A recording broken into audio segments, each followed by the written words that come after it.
شباب هذا أذكى سكواد اللي واجهته في بوبقي. شوفوا التكتيك اللي معاهم، يلعبوا البدكاء شال سكوادي كامل. شوفوا دولة بكل مكان يلعبوا تكتيك.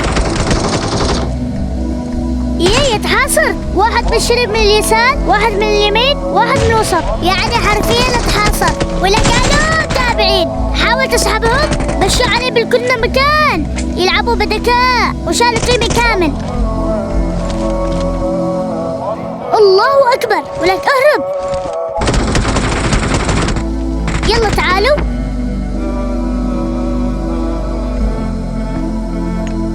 ثواني هي البس.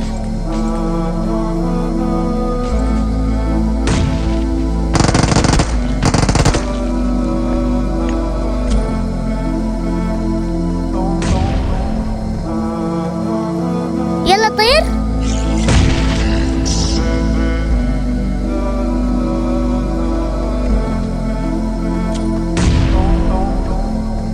وانت بعده.